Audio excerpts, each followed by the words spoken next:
Tukielekea kule Kajiado ni kwamba maafisa wa polisi katika kituo cha polisi cha Ololua, Kajiado Kaskazini wamemkamata mwanaume mwenye umri wa miaka 44 baada ya kupatikana akikuza bangi katika eneo la Imani. Kamanda wa polisi Kajiado Kaskazini Felix Muli amesema polisi walipokea taarifa kutoka kwa wananchi mapema leo na kufika katika eneo hilo ambako walipata bangi ikiwa katika hatua mbalimbali za ukuaji.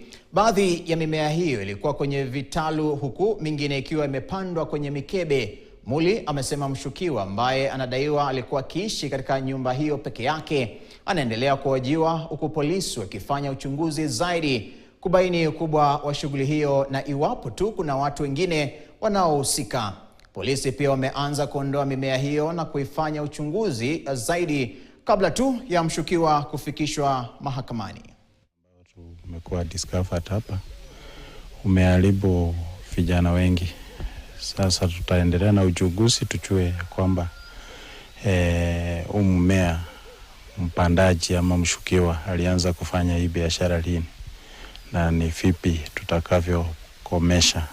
Ukiangalia utaona ya kwamba kuna bangi kweli inakuzwa, iko katika stages tofauti. Tuko na mshukiwa moja ambayo anaishi kwa nyumba peke yake. Tunaendelea kumoji ili tuweze kujua habari zaidi na tuweze kujua kama kuna wengine ambao wanashirikiana nao. Hiyo bangi itang'olewa na tutaendelea kufanya ukaguzi zaidi ili tuweze kumprocess na kumfikisha mahakamani.